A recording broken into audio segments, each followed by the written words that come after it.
Hey physics, this is Mr. Hausman. This is a little recap of the principles of energy from middle of December. So when we started the energy unit back at that time, we were finding out that we're going to be going in a totally different direction.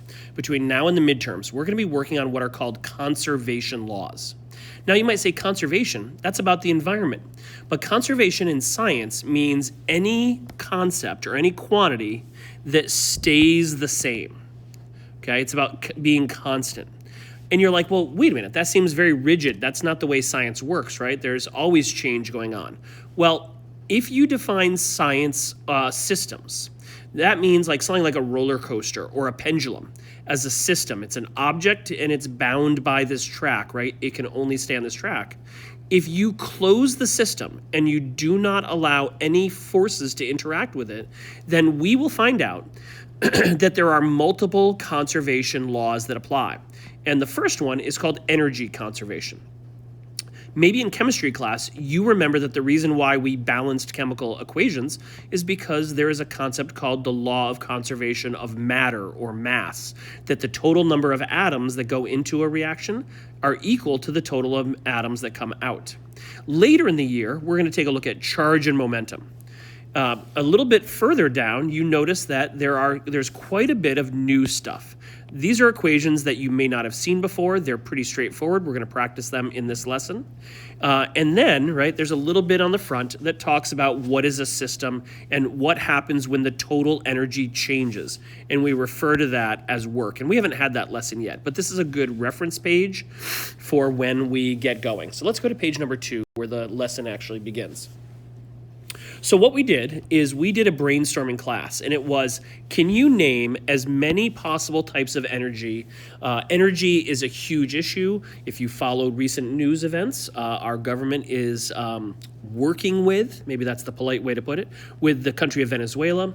They have energy assets, and maybe that is a factor, as well as other considerations of why we had a large military and governmental interdiction in Venezuela just this weekend. So energy can be in politics, but let's put that aside for a little bit, even though it's pretty important, and let's just brainstorm energy. So there's solar energy, there's hydroelectric energy, maybe there's wind power. Maybe you've seen a big industrial windmill. Some parts of the country use that a lot more than others. Then maybe from middle school, you've heard about potential and kinetic energy, maybe in a tech ed class. These were all brainstormed by people in class. Thermal energy, a hot cup of tea, a nice warm blanket, right? You're holding on to thermal energy. Then there's things like light, and no one mentioned sound, and then there's chemical energy. And some people know a little bit about this exotic stuff. It's not that exotic. It's been known for over 100 years that the nucleus of atoms is a place that stores a tremendous amount of energy.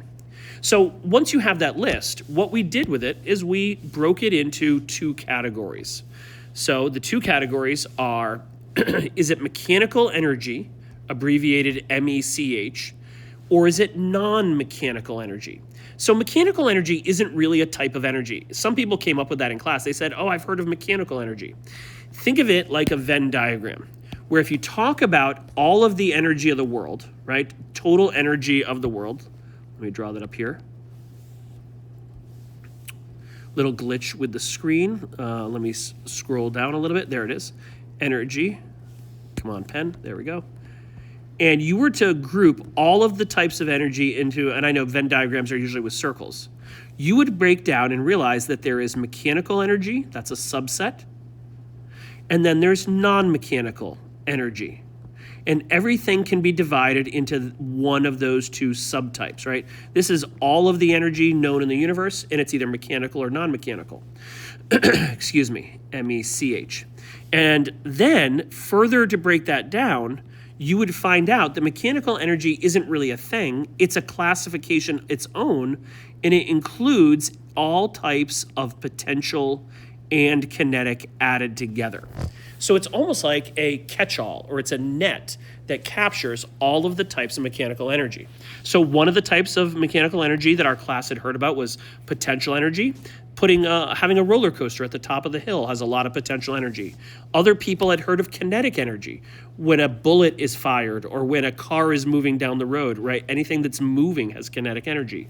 Thermal energy, maybe your brain knows that thermal energy is really just the kinetic energy of the molecules, gas or liquid, or even solid, right? How do they oscillate? How do they vibrate?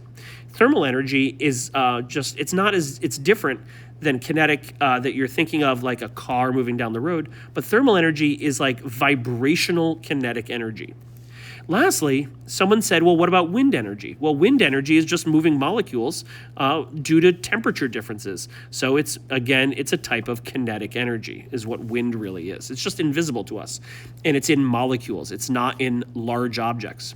All the other non-mechanical types are called light, sound, nuclear, hydro, even the chemical energy that you learned about in biology class, such as ATP, or if you've done any fancy biology, there's NADH or NADPH. Those are all energy molecules that cells use beyond the sugars and the glucose and the starches. Sorry, my voice isn't back yet. Okay, let's zoom out.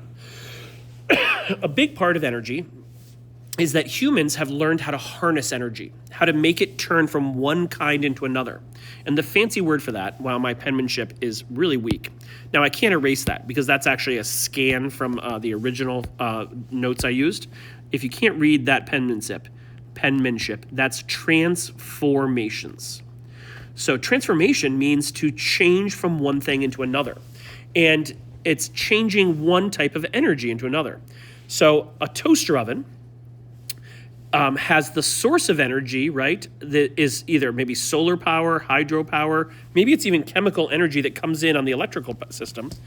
But fundamentally, this is plugged into a wall outlet, and that's electrical energy. We will eventually call that electrical potential energy because it has the potential in the electrons in the wire to turn into all kinds of things. And in this case, we're turning it into heat, and that toasts our English muffins. Okay, then we have guitars. Well, a guitar being plucked is a form of kinetic energy, right? The vibration or the plucking of the string, that's movement, and it's turning into sound energy. And why is it able to turn into sound energy? Well, anything that vibrates back and forth, and it's between 20 vibrations per second all the way up to 20,000 vibrations per second, those can be heard with your ears. So a mosquito, for example, is just vibrating wings of a small insect, but it vibrates at about 440 hertz. Want to know the interesting thing about insects and vibrations? Their wings, the vibration or the buzzing that they make is often determined by the outside temperature. So the warmer it is, the higher vibration frequency. So guitar strings, well, there's how many different strings? 6 strings, sometimes 12. And they are tuned, of course, to make many different frequencies, and then you can change that. But it's still kinetic energy turned into sound energy. In college, I had a family toboggan that we brought to school. I went to a very snowy northern college in Maine, and we did some adventurous tobogganing. So we'd go to the top of an old ski hill, and yes, we'd go all the way down. Sometimes we found out that the ski hill was no longer being maintained, and we had to dive off. But we started with potential energy at the top of the hill to kinetic. Now, you might say, how did you get the toboggan to the top of the hill? I had breakfast. I had chemical energy in my body, and I was able to lift the toboggan all the way up the hill, trudging through the snow. There was no more lifts anymore. It was an old ski hill that had been abandoned. So quite an adventure. Okay, when was that? Mid-90s. Okay. Now let's go to perhaps the modern era.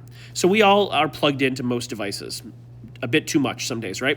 Well, the electrical grid can get its power from solar, or it can be hydro, it could be chemical energy. We burn coal, we burn natural gas, we use hydroelectric, we use solar. All of those get turned into electrical energy, right? But the electrical energy, assuming that it has already been created, is then given to the battery of the device. And batteries are actually chemical energy again. The electrons inside the battery material move from one side to another. That creates something called a redox reaction, and it's a way that chemicals can store energy based on the positions of electrons on molecules. And then once you have a battery that's charged, what do our modern devices use or create? Well, that chemical energy of the battery can be turned into light energy, sound. Sometimes there's heat. If you play games on a lot of electronic devices, it's going to generate a lot of heat. And then finally, don't forget that there's also things that are hard to see. Wi-Fi or 5G signals, right? Those are actually microwave radiation. It's not visible light, but it's actually microwaves. And your phone, of course, communicates, there we go, waves, communicates with the outside world using light waves. Okay, that was really the first lesson. What we did with that in C block is we very quickly went off and did an investigation where we measured the height of a pendulum to calculate its potential energy. Then we used a photo gate and we swung the pendulum through the photo gate to get the velocity at the bottom, because that allows us to calculate the kinetic energy. And we, of course, you might say, oh, we had to know the mass of the pendulum. And I know you haven't had a chance to look at the second video yet, but because mass is in both of the formulas, as it turns out, the mass of the swinging pendulum does not matter. It was a small mass that we swung back and forth, and we were trying to prove was the total energy at the beginning, at the highest point, was it equal to the total mechanical energy at the bottom? And it really wasn't the final position, but we measured highest point and lowest point. And many teams got under 10% energy lost. If you lose 10% of your energy, believe it or not, you're doing pretty darn good. There's always energy being lost from the system. We were not allowed to take the air out of the room because air would create air resistance, and that would slow you down as you swing. That was the lab we did. That'll be excused. But the second video is going to cover in more detail kinetic and potential energy. Let's finish with this. So mechanical energy, right, is really a class. It encompasses two kinds. It's energy stored in objects in their position. That's one kind of mechanical energy, or because of their motion. And the abbreviation for mechanical energy is ME. It's not a new kind of energy. Remember, it's a set, it's a group.